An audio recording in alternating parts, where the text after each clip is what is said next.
Hi friends, welcome back to Mazhathulli creations. ആര്യയും ഹരിയും കൂടി ചിത്രരചന മത്സരത്തിന് പങ്കെടുക്കാനെത്തിയപ്പോൾ അവിടെ വെച്ച് മേഘനാഥനെ കാണുന്നുണ്ട്.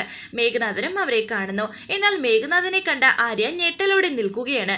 അവർ പരസ്പരം സംസാരിച്ചപ്പോൾ ആര്യ മത്സരത്തിന് പങ്കെടുക്കാനെത്തിയതാണെന്നും മേഘനാഥൻ ചിത്രം കാണാൻ വന്നതാണെന്നും അവർക്ക് മനസ്സിലാകുന്നുണ്ട്. എന്നാൽ എപ്പോഴും നിങ്ങൾ ഒരുമിച്ചാണല്ലോ എന്ന് മേഘനാഥൻ അവരോട് ചോദിക്കുന്നുണ്ട്. മത്സരമല്ലേ സർ എന്നൊക്കെ പറഞ്ഞ് ഹരി അതിൽ നിന്നും ഒഴിഞ്ഞു മാറുന്നു. ആര്യ ഒരു ആർട്ടിസ്റ്റ് ആണെന്ന് മനസ്സിലാക്കുകയാണ് മേഘനാഥൻ. ആര്യയുടെ ചിത്രരചനയെ വർണ്ണിക്കുകയാണ് ഹരി.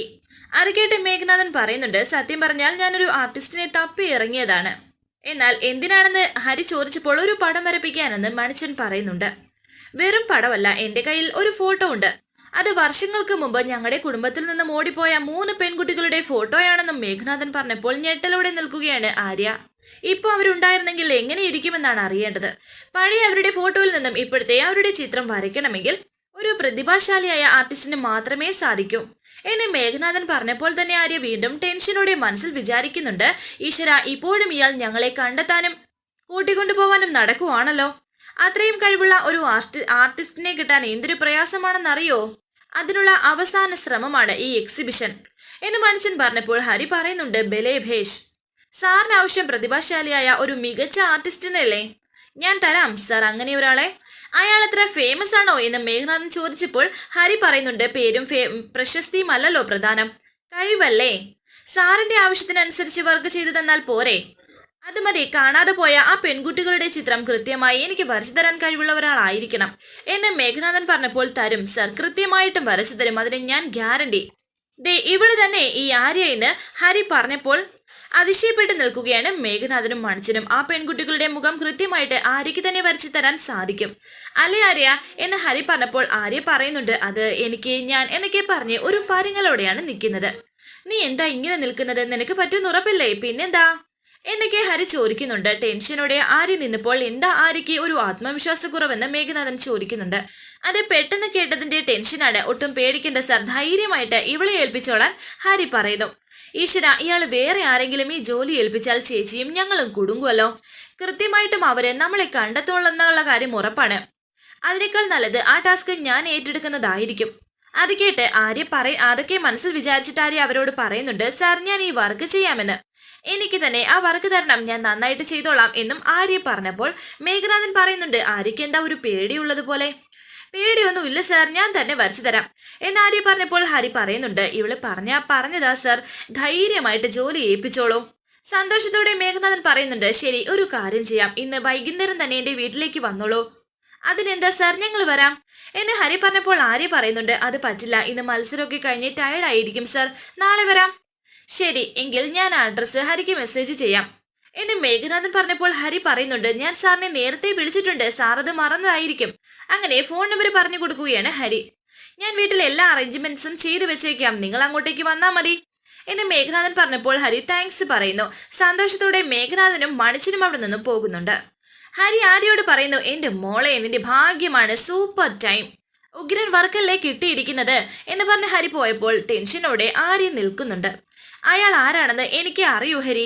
ഈ ചെകുന്നാറ്റ് കീഴിൽ ഞങ്ങൾ പോയി പെടാതിരിക്കാനായിരിക്കും ഈശ്വരൻ എന്നെ അയാളുമായി കൂട്ടിമുട്ടിച്ചത്. ഈശ്വര, ഈ ടാസ്ക് എനിക്ക് ഭംഗിയായിട്ട് തന്നെ ചെയ്യാൻ സാധിക്കണേ എന്നും ആര്യ മനസ്സിൽ വിചാരിക്കുന്നുണ്ട്. പിന്നീട് കാണിക്കുന്നത് ദത്തന്റെ വീട്ടിൽ ദത്തൻ വലിയ തിരക്കിലാണ്. ചിലരോടൊക്കെ ഫോണിൽ സംസാരിക്കുന്നു. ഇന്ന് മകളെ പെണ്ണ് കാണാനായിട്ട് വരനും കൂട്ടരും എത്തുന്നുണ്ട്. ദത്തന്റെ മകൾ പൂർണിമ പ്രേമിച്ചാണ് വിവാഹം കഴിക്കുന്നത്. മകളുടെ വാശിക്ക് പിന്നിൽ ദത്തൻ നിന്നുകൊടുത്തു എന്ന് മാത്രം. ഇതേസമയം ദത്തന്റെ വീട്ടിലേക്ക് പൂർണിമയെ പെണ്ണ് കാണാനായിട്ട് ചെക്കനും ചെക്കന്റെ കൂട്ടരും എത്തുന്നു. ചെക്കന്റെ അച്ഛൻ വീടൊക്കെ കണ്ടതിന് ശേഷം ചെക്കനോട് പറയുന്നുണ്ട്, എന്താ ഇതൊരു കോഴിക്കോട് പോലെ ഉണ്ടല്ലോ, ഇവിടെയാണോ നിന്റെ ഗേൾഫ്രണ്ട് താമസിക്കുന്നത്? മറ്റൊരാൾ പറയുന്നു, ഞാൻ പറഞ്ഞില്ലേ അവളുടെ അച്ഛൻ വലിയ ഡോക്ടറാണെന്നുള്ള പേര് മാത്രമേ ഉള്ളൂ, അല്ലെങ്കിൽ തന്നെ പ്രൈവറ്റ് ആശുപത്രിയിലെ സാധാ ഡോക്ടർക്ക് എന്ത് വരുമാനം കിട്ടാനാ? പയ്യന്റെ അമ്മ പറയുന്നുണ്ട്, ഇവന്റെ ഒറ്റ ഒരാളുടെ ഇഷ്ടത്തിന് മാത്രമാ ഈ കല്യാണത്തിന് ഞാൻ സമ്മതിച്ചത്. എത്രയോ നല്ല ആലോചനകൾ വന്നതാ, അവന് ഈ പെണ്ണിന് മാത്രം മതിയല്ലോ. പയ്യൻ പറയുന്നു, അമ്മേ, എന്റെ കല്യാണത്തിന് എന്റെ ഇഷ്ടമല്ലേ നോക്കേണ്ടത്, ഞാനല്ലേ ജീവിക്കേണ്ടത്, നിങ്ങളല്ലല്ലോ. അച്ഛൻ പയ്യനെ വഴക്ക് പറയുന്നുണ്ട്, നീ മിണ്ടരുത്, മുൻജന്മത്തിലെ ശത്രുക്കളാണ് ഈ ജന്മം മക്കളായി പിറക്കുന്നത് എന്ന് പറഞ്ഞു കേട്ടിട്ടുണ്ട്. അതിനർത്ഥം നീ എനിക്ക് മനസ്സിലാക്കി തന്നു. അല്ലെങ്കിൽ സമുദായത്തിൽ നമ്മളെക്കാൾ കുറഞ്ഞ കുടുംബത്തിൽ നിന്ന് അത്രയും പറഞ്ഞപ്പോൾ മറ്റൊരു സ്ത്രീ പറയുന്നുണ്ട്, ഇനിയിപ്പോ പറഞ്ഞിട്ട് എന്താ ചേട്ടാ കാര്യം? നമ്മൾ സമ്മതിച്ചിട്ടല്ലേ വന്നത്. അവരൊക്കെ ഒട്ടും താല്പര്യമില്ലാതെയാണ് അവിടേക്ക് വന്നിരിക്കുന്നത്. പയ്യന്റെ നിർബന്ധപ്രകാരം മാത്രം വന്നതാണ്. അവിടേക്ക് ദത്തനും കൃഷ്ണനും അഞ്ജലിയും വരുന്നു. അവർ വളരെ സന്തോഷത്തോടെ തന്നെ അവരെ സ്വീകരിക്കുന്നുണ്ട്. എന്നാൽ ഒട്ടും താല്പര്യമില്ലാത്ത രീതിയിൽ നിൽക്കുകയാണ് അവർ. എന്ത് പറ്റിയേട്ടാ, എന്തെങ്കിലും പ്രശ്നമുണ്ടോ? മുഖത്തൊരു സന്തോഷമില്ലല്ലോ എന്നെ ദത്തൻ പറഞ്ഞപ്പോൾ പയ്യന്റെ അച്ഛൻ പറയുന്നുണ്ട്, ഓ ഇതിൽ കൂടുതൽ ഇനി എന്ത് പറ്റാനാ, നിങ്ങളൊന്നും അറിയാത്തതുപോലെ അഭിനയിക്കുകയല്ലേ. നമ്മൾ ഫോണിൽ ചിലത് സംസാരിച്ചിരുന്നതാണ്. കഷ്ടപ്പെട്ടും ബുദ്ധിമുട്ടിയാ ഞാൻ എൻ്റെ മകനെ വളർത്തിയത്. എന്നിട്ടിപ്പോ അവന് വലുത് നിങ്ങളുടെ മകളാ. ഞങ്ങളുടെ അഭിപ്രായത്തിന് പുല്ല് വില. ഏട്ടാ, അതൊക്കെ നമ്മൾ ഫോണിൽ സംസാരിച്ച് തീർത്തതല്ലേ ഏട്ടാ. കുട്ടികൾ ഇഷ്ടപ്പെടുന്നു, അത് നടത്തി കൊടുക്കാൻ നമ്മൾ തീരുമാനിക്കുകയും ചെയ്തു. ഇനിയിപ്പോ മറ്റുള്ളവരുടെ മുന്നിൽ വെച്ച് അനാവശ്യമായിട്ട് സംസാരിക്കല്ലേ ഏട്ടാ എന്നൊക്കെ ദത്തൻ പറഞ്ഞപ്പോൾ അദ്ദേഹം പറയുന്നുണ്ട്, വേണ്ടാന്ന് തീരുമാനിച്ചോണ്ടാ ഇത്രയും പറഞ്ഞു നിർത്തുന്നത്. ഇല്ലെങ്കിൽ എല്ലാവരും അകത്തേക്ക് കയറുന്നുണ്ട്. ഇതെല്ലാം കണ്ടു നിന്ന രാധയ്ക്ക് ഒട്ടും ഇഷ്ടമായില്ല ഇവരുടെ സംസാരം. രാധ അഞ്ജലിയോട് പറയുന്നു, ഇത് ഒരു നടക്കി തീരുന്ന ലക്ഷണമില്ലല്ലോ. രാധ പറയുന്നു, രേഖ ചേച്ചി എന്നോട് ചില സൂചനകൾ തന്നിരുന്നു. പക്ഷേ ഇത് അത്ര സീരിയസ് ആണെന്ന് ഇപ്പോഴാ മനസ്സിലായത്. ചെക്കൻ നല്ല നിർബന്ധക്കാരനാണെന്ന് തോന്നുന്നു. അതാ സംഗതി ഇവിടെ വരെയെങ്കിലും എത്തിയത്. പൂർണിമയാണെങ്കിൽ നല്ല കുട്ടിയും ആ പയ്യന് ചേർന്നുണ്ട്. പിന്നെ എന്തിനാ ഇത്രയും കോലാഹലം എന്ന് കൃഷ്ണൻ പറഞ്ഞപ്പോൾ രാധ പറയുന്നു, ചെറിയ എന്തോ സമുദായ പ്രശ്നമാണ്. ഇക്കാലത്തും ഇങ്ങനെയൊക്കെ നോക്കുന്ന മനുഷ്യരുണ്ടല്ലോ, കഷ്ടം തന്നെ. പറഞ്ഞിട്ട് എന്താ കാര്യം, ഓരോ മനുഷ്യർക്കും ഓരോ ചിന്താഗതിയല്ലേ. താൻ വാ, എന്താ സംഭവിക്കുന്നതെന്ന് നോക്കാം എന്ന് പറഞ്ഞ് രാധയും കൂട്ടി കൃഷ്ണൻ അകത്തേക്ക് കയറി പോകുന്നുണ്ട്. എല്ലാവരും ഇരുന്ന് സംസാരിക്കുന്നു. അയാൾ വീണ്ടും ചുറ്റും നോക്കുന്നുണ്ട്. പയ്യന്റെ അച്ഛൻ മാത്രമല്ല ബന്ധു. ചുറ്റും നോക്കിയിട്ട് പയ്യന്റെ അച്ഛൻ ചോദിക്കുന്നുണ്ട്, ഇതിപ്പോ ഈ വീടിന് എത്രയും പഴക്കം ഉണ്ടായിരിക്കും? തറവാടിന്റെ ഗമ കിട്ടാൻ തടിയൊക്കെ വെച്ച് ഒട്ടിച്ചതാണ് അല്ലേ? അത് കേട്ട് പൂർണിമയുടെ അമ്മ പറയുന്നുണ്ട്, അയ്യോ അതൊന്നുമല്ല, എനിക്ക് കിട്ടിയ കുടുംബസ്വത്തിന്റെ അല്പമരമൊക്കെ ഉണ്ടായിരുന്നു. വീട് വെച്ചപ്പോ അതൊക്കെ അങ്ങ് മുറിച്ചു. ചെക്കന്റെ അമ്മ പറയുന്നുണ്ട്, ഫർണിച്ചറൊക്കെ കുറവാണ്, കല്യാണം നടക്കുവാണെങ്കിൽ കുറച്ചുകൂടി വാങ്ങും അല്ലേ? ദത്തൻ പറയുന്നുണ്ട്, അല്ല അതൊക്കെ നമുക്ക് സമാധാനം ഉണ്ടാക്കുന്ന കാര്യങ്ങളല്ലേ. ആദ്യം നിങ്ങൾ മകളെ ഒന്ന് കാണ്, അതല്ലേ പ്രധാനം. പിന്നെ പൂർണിമയെ അവിടേക്ക് വിളിക്കുകയാണ് ദത്തൻ. പൂർണിമ ചായയുമായിട്ട് അവിടേക്ക് വരുന്നു. കൂടെ അഞ്ജലിയും പിന്നെ 2 സ്ത്രീയുമുണ്ട്. പൂർണിമ എല്ലാവർക്കും ചായ കൊടുക്കുന്നുണ്ട്. ദത്തൻ പറയുന്നു, ഇതാണ് ഞങ്ങളുടെ മകൾ പൂർണിമ. MA മ്യൂസിക് കഴിഞ്ഞിട്ട് PhD ചെയ്യാൻ നിൽക്കുകയാണ്. ജാതകവും ഗൃഹനിലയും നേരത്തെ കൈമാറിയതാണല്ലോ. ഇനിയിപ്പോ മറ്റെന്തെങ്കിലും കാര്യമുണ്ടെങ്കിൽ സംസാരിക്കാം.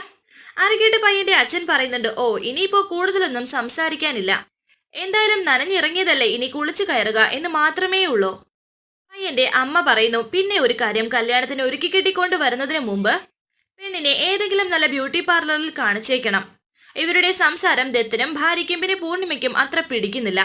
അഭിലാഷ് മോൻ കണ്ടുവച്ചിരിക്കുന്നത് നല്ല ചുവന്നുള്ള വെളുത്ത പെണ്ണിനെന്നാ ഞങ്ങൾ ബന്ധുക്കളോടൊക്കെ പറഞ്ഞിരിക്കുന്നത് എന്നൊക്കെ അവർ പറഞ്ഞപ്പോൾ പൂർണിമയുടെ അമ്മ പറയുന്നുണ്ട്, അതിനൊക്കെയുള്ള ഏർപ്പാട് ഞങ്ങൾ ചെയ്തിട്ടുണ്ട്. അതൊക്കെ അറിയാം, പക്ഷെ അക്കാര്യത്തിൽ കാര്യമായി ശ്രദ്ധിക്കണമെന്നാ പറഞ്ഞത്. അല്ലെങ്കിൽ കല്യാണ പന്തലിൽ നിൽക്കുമ്പോൾ രാവും പകലും പോലെ വ്യത്യാസമായിരിക്കും 2 പേരും എന്നൊക്കെ അവർ പറയുന്നു. എന്നാൽ ഈ സംസാരം സഹിക്കാനാകാതെ പൂർണിമ അവരോട് പറയുന്നുണ്ട്, സോറി, നിങ്ങളൊക്കെ ഇത് എന്ത് വർത്തമാനമാ പറയുന്നത്? എന്റെ തൊലിയുടെ നിറം മാത്രമാണോ നിങ്ങൾ ഈ കല്യാണത്തിന് പരിഗണിക്കുന്നത്? എനിക്ക് അല്ലാണ്ട് ഒരു വാല്യൂ ഇല്ലേ? അല്ലാതെ വേറെ എന്തിരിക്കുന്നു ഇത്ര വലിയ വാല്യൂ? എന്റെ മകൻ MBA കാരനാ, ദുബായിൽ സ്വന്തം ബിസിനസ്.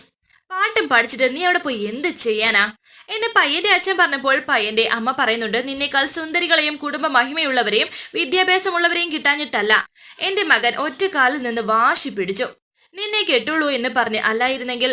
അത്രയും പറഞ്ഞപ്പോൾ സഹിക്കാനാകാതെ പൂർണിമ വീണ്ടും പറയുന്നുണ്ട്, മതി, അങ്കിളും ആന്റിയും ഇത്രയും വിഷമിക്കണമെന്നില്ല. ഞാൻ പറഞ്ഞ് സമ്മതിപ്പിച്ചോളാം അഭിലാഷിനെ ഈ കല്യാണത്തിൽ നിന്നും പിന്മാറാനായിട്ട്. അഭിയോടുള്ള ഒറ്റ ഇഷ്ടം കൊണ്ടാ ഈ കല്യാണം തന്നെ മതിയെന്ന് ഇവിടെയും ഞാൻ വാശി പിടിച്ചത്. പക്ഷേ ഇപ്പോൾ അവിടുത്തെ ചിത്രം വ്യക്തമായിട്ട് കേട്ടല്ലോ. എന്നെ സ്വീകരിച്ചാൽ നാളെ ഇവരെല്ലാവരും കൂടി ചേർന്ന് അഭിയുടെ ജീവിതമാ അവിടെ നശിപ്പിക്കാൻ പോകുന്നത്. അത് ശരിയാവില്ല അഭി. താലികെട്ട് കഴിഞ്ഞില്ലല്ലോ, സാരമില്ല, നമുക്കിത് വേണ്ടെന്ന് വെക്കാം. അതായിരിക്കും 2 കൂട്ടർക്കും നല്ലത്. വേണ്ടെങ്കിൽ നമുക്ക് ഇത് ഇവിടെ വെച്ച് അവസാനിപ്പിക്കാം.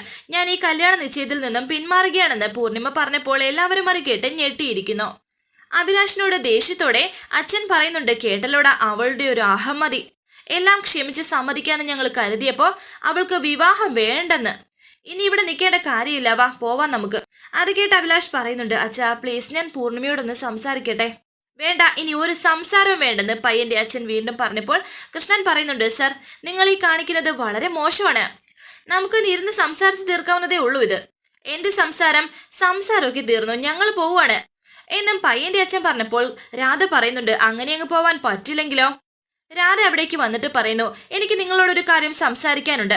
അതിന് നീ ആരാണെന്ന് മനസ്സിലായില്ലല്ലോ എന്ന് അദ്ദേഹം പറഞ്ഞപ്പോൾ രാധ വീണ്ടും പറയുന്നു, ഞാൻ ആരോ ആയിക്കോട്ടെ, എന്തായാലും ഈ പൂർണിമയെ എനിക്കറിയാം. കഴിഞ്ഞ കുറച്ചു നേരം കൊണ്ട് നിങ്ങളെയും ഈ ദിനേശ് പണിക്കർ ആരാണെന്ന് അറിയണമെങ്കിൽ നീ പത്തനംതിട്ട ടൗണിൽ വന്ന് ചോദിക്കണം എന്ന് അഭിലാഷിന്റെ അച്ഛൻ പറഞ്ഞപ്പോൾ രാധ പറയുന്നു, ഇവിടെ ഇപ്പോൾ അഭിലാഷിന്റെ അച്ഛൻ മാത്രമല്ലേ, ആ നിലയ്ക്ക് എനിക്ക് അറിഞ്ഞാൽ മതി. മേലാറ്റ് പഠിക്കരെ കാര്യം നമുക്ക് പിന്നീട് സംസാരിക്കാം. ആക്ച്വലി പൂർണിമ പറഞ്ഞാണ് എനിക്ക് നിങ്ങളെക്കുറിച്ച് അറിയാവുന്നത്. +2 കാലം തൊട്ട് വഴിയോരത്തും ബസ് സ്റ്റാൻഡിലും ഒക്കെ കാവൽ നിന്നിട്ടാണ് നിങ്ങളുടെ മകൻ അഭിലാഷ് പൂർണിമയുടെ മനസ്സ് മാറ്റിയെടുത്തത്. അപ്പോഴൊന്നും അവൻ പൂത്ത പണക്കാരന്റെ മകനും MBA-കാരനും വലിയ സമുദായത്തിലെ ആൾക്കാരും ഒന്നും അല്ലായിരുന്നു എന്നൊന്നും അവളോട് അവൻ പറഞ്ഞിട്ടില്ലായിരുന്നു. ഒരിക്കലും അവൾ അവനെ തിരിഞ്ഞു നോക്കിയില്ലായിരുന്നു. അതുകൊണ്ട് തന്നെ സ്വന്തം കൈവെള്ളം മുറിച്ച് I love you എന്ന് എഴുതി കാണിച്ചിട്ടാണ് അവൻ അവളെ വീഴ്ത്തിയത്. മകന്റെ ഇടത് കൈവെള്ള പിടിച്ച് നോക്കിയാൽ മതി, ആ പാട് ഇപ്പോഴും നിങ്ങൾക്കവിടെ കാണാം. കുട്ടിക്കാലം മുതൽക്കേ നിങ്ങളുടെ മനസ്സറിയാവുന്ന മകൻ പൂർണിമയോട് തങ്ങൾക്ക് രജിസ്റ്റർ വിവാഹം ചെയ്യാം എന്നാണ് പറഞ്ഞത്. പക്ഷേ നല്ല അച്ഛനും അമ്മയ്ക്കും പിറന്ന പൂർണിമ അതിന് സമ്മതിച്ചില്ല. ഇരു വീട്ടുകാരും സമ്മതിച്ചാൽ മാത്രമേ വിവാഹം നടക്കൂ എന്ന് ഈ കുട്ടി പറഞ്ഞപ്പോൾ എനിക്ക് അഭിമാനം തോന്നി. നിങ്ങൾ മാതാപിതാക്കളുടെ പുണ്യമോർത്ത്. പക്ഷേ ഇപ്പോൾ എനിക്ക് പുച്ഛം തോന്നുന്നു, ഈ കുട്ടികളോട് സഹതാപവും. ഇരിക്കേണ്ട ദേഷ്യത്തോടെ പയ്യന്റെ അച്ഛൻ പറയുന്നുണ്ട്, എടി നീ വാക്കുകൾ സൂക്ഷിച്ചുപയോഗിക്കണം. കൃഷ്ണൻ പറയുന്നു, എത്ര സൂക്ഷിച്ചാലും ഇതിലും ലഘുവായിട്ട് അഞ്ജലിക്ക് പറയാൻ സാധിക്കില്ല സർ. ഇവർക്ക് രണ്ടുപേർക്കും പഠിപ്പുണ്ട്, മെച്ചപ്പെട്ട ജോലിയും കിട്ടും. ഒരുമിച്ച് ജീവിക്കണമെന്ന് തോന്നിയാൽ ആരെയും കൂസാതെ തന്നെ അന്തസ്സായിട്ട് ജീവിക്കാനും ഇവർക്ക് സാധിക്കും. എന്നിട്ടും നിങ്ങളുടെ അനുവാദത്തിനായി താണ് കേട് നിൽക്കുന്നു, സമ്മതത്തിനായി കൈകൂപ്പി യാചിക്കുന്നു. അതിന് ഒരർത്ഥമേ ഉള്ളൂ സർ. ഈ ലോകത്ത് എന്തിനേക്കാൾ വലുതായിട്ട് തങ്ങളെയല്ല നിങ്ങളെയാണ് അവർ ബഹുമാനിക്കുന്നത്. രാധ പറയുന്നു, പ്രണയിക്കാനും ഒരുമിച്ച് ജീവിക്കാനും ഒരു ആണും പെണ്ണും തീരുമാനമെടുക്കുന്നത് ഈശ്വരൻ കണ്ണു തുറക്കുന്ന നിമിഷങ്ങളിലാണ് സർ. ഒരിക്കൽ ഹൃദയം കൊടുത്തു കഴിഞ്ഞാൽ പിന്നെ പിരിയുന്നത് മരണവേദനയാണ് സർ. ആ വേദന സഹിച്ചിട്ടും പൂർണിമ നിങ്ങളുടെ മകനെ വിട്ടുതരാൻ സമ്മതിച്ചത് നിങ്ങൾ അഭിലാഷിന്റെ ജീവിതം നരകമാക്കുമോ എന്ന് ഭയന്നിട്ടാണ്. ആ ഒറ്റ വാചകം കൊണ്ട് അവളെ തെളിയിച്ചത് നിങ്ങളെക്കാൾ നിങ്ങളുടെ മകന്റെ ക്ഷേമം അവൾ പരിഗണിക്കുന്നു എന്നതാണ്. അവൻ ഒരു കാലത്തും സങ്കടപ്പെട്ട് നിങ്ങളിൽ നിന്നും ഒറ്റപ്പെടരുത് എന്നതാണ് അവൾ ആഗ്രഹിക്കുന്നത്. കൃഷ്ണൻ പറയുന്നു, അതെ, ഞാനും സാറും ഡോക്ടറും ഒക്കെ ആണുങ്ങളാണ്. നമ്മളൊക്കെ ഏറ്റവും കൂടുതൽ ആഗ്രഹിക്കുന്നത് നമ്മളുടെ ഭാഗത്ത് ഏറ്റവും ചേർന്ന് നിൽക്കുന്ന പെൺകുട്ടികളെ ആയിരിക്കണം. അഭിലാഷിന് കിട്ടിയ കുട്ടി അതിന് യോഗ്യയാണ്. അവൾ മാത്രമാണ് അവന് യോഗ്യയായിട്ടുള്ളത്. അത് കേട്ട് രാധ പറയുന്നു, തീർച്ചയായിട്ടും ഇപ്പൊ വേണമെങ്കിൽ സാറ് മകന്റെ കൈയും പിടിച്ചിറങ്ങിക്കോളൂ. പക്ഷേ ഒരിക്കലും പൂർണിമയേക്കാൾ നല്ലൊരു വധുവിനെ നിങ്ങൾക്ക് കിട്ടില്ല, നിങ്ങളുടെ മകന് കിട്ടില്ല. അതുകൊണ്ട് തന്നെ ഈ മകൻ നിങ്ങളെ വെറുക്കാതിരിക്കട്ടെ എന്ന് ഞങ്ങൾ പ്രാർത്ഥിക്കാം. വാ പ്രസാദേട്ടാ, ഇന്ന് നമുക്ക് പോകാം, ഈ വിവാഹം നടക്കില്ല എന്നും രാധാകൃഷ്ണനോട് പറഞ്ഞിട്ട് അവിടെ നിന്നും ഇറങ്ങിപ്പോകുന്നു. എല്ലാവരും ആ കാഴ്ച കണ്ട് അങ്ങനെയേ നിൽക്കുകയാണ്. ശേഷം കാണിക്കുന്നത് ഇൻസ്റ്റിറ്റ്യൂട്ടിൽ പോയതിനു ശേഷം ആരതി വീട്ടിലേക്ക് വന്നപ്പോൾ മുറിയിൽ ആരതിയുടെയും മുരളിയുടെയും ഒരു കല്യാണ ഫോട്ടോ കാണുന്നുണ്ട്. ആ ഫോട്ടോയിൽ രണ്ടുപേരും സന്തോഷത്തോടെ കൈ കോർത്ത് പിടിച്ച് തുളസിമാലയൊക്കെ ഇട്ട് നിൽക്കുന്നതായിരുന്നു. ആരതി അത് കണ്ടിട്ട് പറയുന്നു, ഇങ്ങനെ ഒരു ഫോട്ടോ കല്യാണ സമയത്ത് എടുത്തിരുന്നില്ലല്ലോ. മുരളി അവിടേക്ക് വന്നിട്ട് ചോദിക്കുന്നു, എന്ത് പറ്റി, എനി പ്രോബ്ലം, ഇതെന്താ എന്ന് ആരതി ചോദിച്ചപ്പോൾ മനസ്സിലായില്ലേ, നമ്മുടെ രണ്ടുപേരുടെയും വിവാഹ ഫോട്ടോ നന്നായിട്ടുണ്ടല്ലേ, ശരിക്കും മേഡ് ഫോർ ഈച്ച് അതർ ദമ്പതികൾ അല്ലേ. സത്യം പറ, എവിടെ നിന്ന് സംഘടിപ്പിച്ചതാ നിങ്ങൾ ഈ ഫോട്ടോ എന്ന് ആരതി പറഞ്ഞപ്പോൾ മുരളി പറയുന്നുണ്ട്, ടെക്നോളജി കുറച്ച് കഷ്ടപ്പെട്ടും ബുദ്ധി ഉപയോഗിച്ചും തന്നെയാണ് ഞാൻ ഈ ഫോട്ടോ ഒപ്പിച്ചെടുത്തത്. നീ നിന്റെ ബുദ്ധി ഉപയോഗിച്ച് എന്റെ ഫോണിൽ കിടന്ന സെൽഫി ഫോട്ടോ നീ ഡിലീറ്റ് ആക്കി കളഞ്ഞില്ലേ, അപ്പോൾ ഞാൻ ഇത്രയെങ്കിലും ഒപ്പിച്ച് വെക്കണ്ടേ, അല്ലെങ്കിൽ നീ വെറും ബുദ്ധി രാക്ഷസിയും ഞാൻ വെറും മണ്ടനുമായി പോവില്ലേ. ആ ഫോട്ടോ മര്യാദയ്ക്ക് എന്റെ ഫോണിൽ കിടന്നേനെ, അപ്പോൾ നിനക്ക് അഹങ്കാരം. അതിന്റെ ഫലവാദേ ഇപ്പൊ ഇവിടെ കിടക്കുന്ന ഈ ഫോട്ടോ. ആരതി മനസ്സിൽ വിചാരിക്കുന്നു, ഓഹോ, അപ്പോൾ ഈ ഫോട്ടോ ഉപയോഗിച്ച് എന്നെ ബ്ലാക്ക്മെയിൽ ചെയ്യാനായിരിക്കും വിചാരം. ഭർത്താവിന്റെ അവകാശം നടത്താലോ.